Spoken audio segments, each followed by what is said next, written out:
Nous sommes dans une guerre spirituelle entre le monde des ténèbres et le monde de la lumière. Et nous avons choisi notre camp.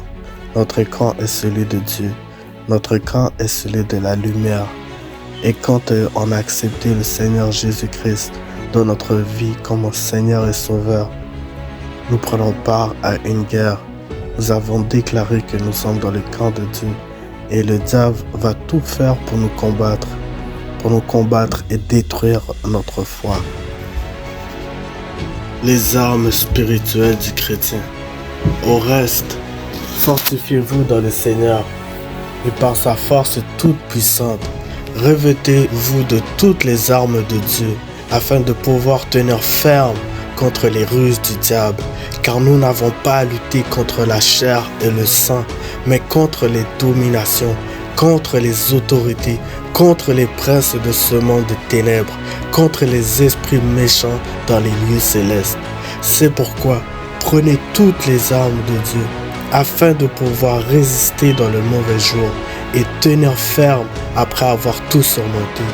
Tenez donc ferme, ayez à vos reins la vérité pour ceinture, revêtez la cuirasse de la justice, mettez pour chaussures à vos pieds le zèle que donne l'évangile de paix. Prenez par-dessus tout cela le bouclier de la foi, avec lequel vous pourrez éteindre tous les traits enflammés du malin. Prenez aussi le casque du salut et l'épée de l'esprit, qui est la parole de Dieu. Faites en tout temps par l'esprit toutes sortes de prières et de supplications. Veillez à cela avec une entière persévérance et priez pour tous les saints. Remarquez que ici, ils ne disent pas de revêtir toutes les armes du chrétien.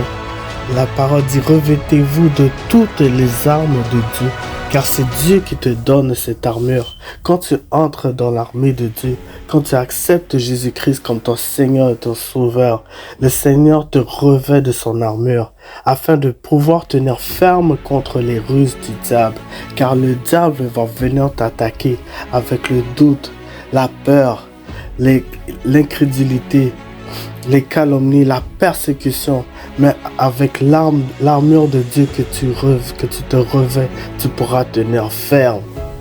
Malgré les épreuves, et même si tu tombes, tu te relèves. La Bible dit que le juste tombe 7 fois et se relève 7 fois. Car nous n'avons pas à lutter contre la chair et le sang, mais contre les domination, contre les autorités, contre les princes de ce monde des ténèbres, contre les esprits méchants dans les lieux célestes. Rappelez-vous que nous n'avons pas à lutter contre nos familles, contre nos amis, contre nos ennemis dans la chair, mais contre les esprits méchants. Certaines personnes font des choses, mais ne se rendent pas compte que c'est les esprits qui les poussent à faire cela. Alors, dès que tu vois une situation qui va à l'encontre de la parole de Dieu qui vient vers toi, tu te lèves et tu pries, tu combats dans la prière, car c'est dans la prière qu'on a la victoire. C'est dans la prière fervente, la prière de foi que tu vas avoir la victoire. Rappelez-vous que nous avons déjà la victoire. Nous avons déjà la victoire, mais nous devons combattre dans la prière. C'est pourquoi prenez toutes les armes de Dieu afin de pouvoir résister dans le mauvais jour. Quand tu vois que la tentation arrive vers toi, quand tu vois que les problèmes, les épreuves arrivent vers toi comme une vague, comme une tempête, résiste même dans ce jour-là. Résiste. Ceux qui persévérera jusqu'à la fin aura la couronne de vie. Tenez donc ferme. Ayez à vos reins la vérité pour ceinture. Ayez à vos reins la vérité pour ceinture. Jésus a dit, je suis le chemin, la vie et la vérité. Nul ne va au Père que par moi. Nul ne va au Père que par Jésus. Jésus est la vérité. Il est la vérité lui-même.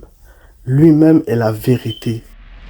Vous connaîtrez la vérité et la vérité vous rendra libre. Revêtez la cuirasse de la justice.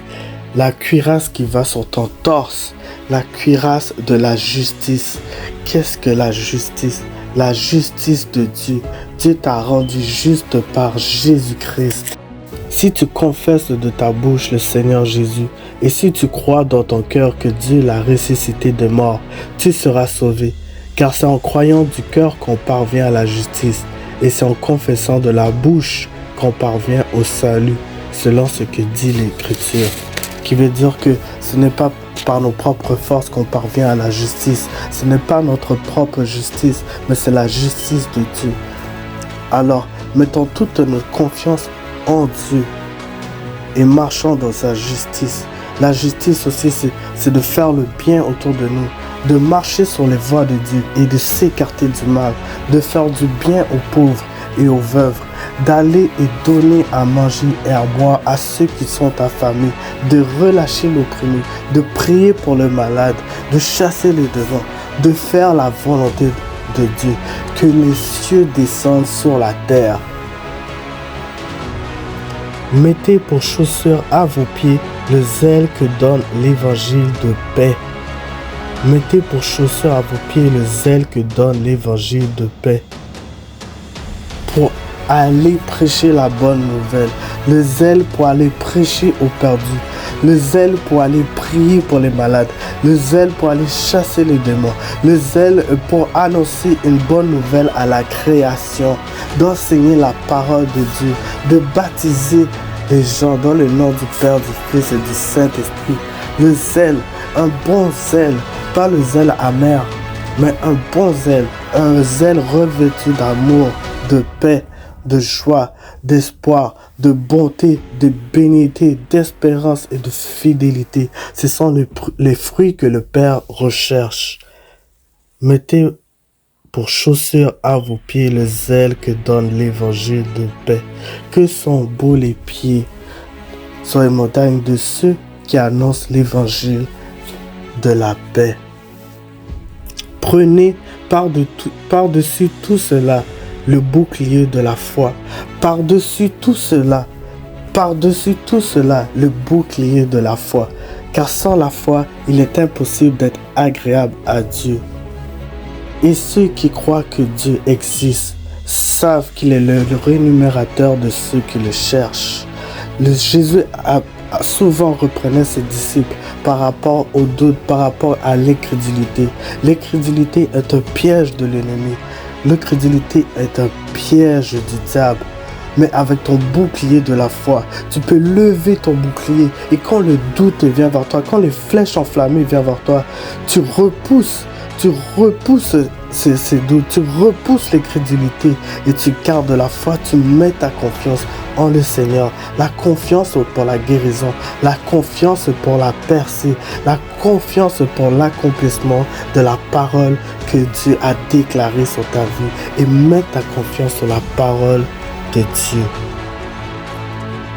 Prenez aussi le casque du salut. Que le casque du salut soit bien posé sur ta tête.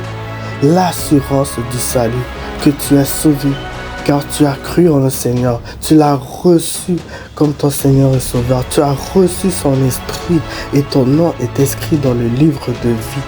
Que le diable ne te mente pas. Marche dans la vérité et marche dans l'assurance du salut et obéis à la parole de Dieu. N'oublie pas que si tu persévères jusqu'à la fin, tu auras la couronne de vie. Et le Seigneur te dira: viens, entre bon et fidèle serviteur, entre dans la joie de ton maître. Et ensuite, l'épée de l'esprit, qui est la parole de Dieu.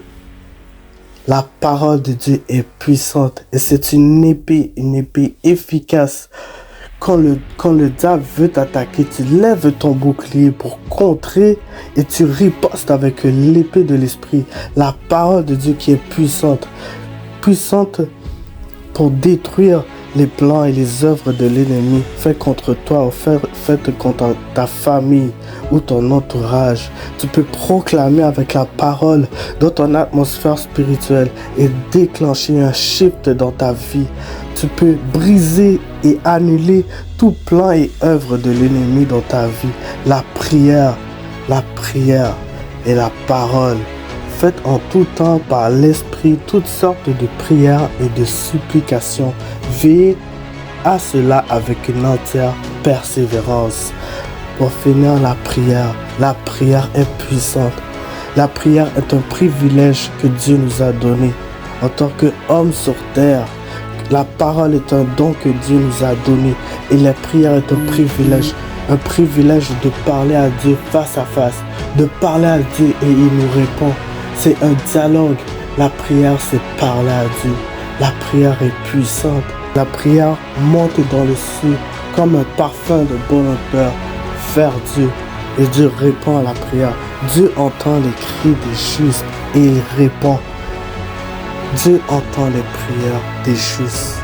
Même si la prière ne s'exauce pas tout de suite, même si elle attend, les choses n'arrivent pas. Continue à prier, continue à prier. Prier, c'est comme respirer. Si nous ne respirons pas, nous ne vivrons pas. Ainsi même la prière, que si on ne prie pas, nous ne vivrons pas. La prière est essentielle pour le chrétien. La prière est essentielle pour le chrétien. Un grand homme de Dieu a dit déjà, un homme qui pêche ne prie pas, mais un homme qui prie ne pêche pas. Veillez à cela avec une entière persévérance et priez pour tous les saints. Priez, priez pour vos frères et sœurs, priez pour vos familles, priez pour vos dirigeants, priez pour les nations, priez pour les rois, priez pour le président, priez pour ceux qui dirigent les peuples, priez pour ceux qui dirigent les pays, priez pour les autorités, priez sans cesse, intercédez, car c'est le cœur de Dieu, que vous puissiez intercéder pour votre prochain, aimez votre prochain, priez pour ceux qui vous maltraitent, priez et bénissez ceux qui vous maudissent et vous persécutent. Voici les armes spirituelles du chrétien. Revêtez-vous de toute l'armure de Dieu.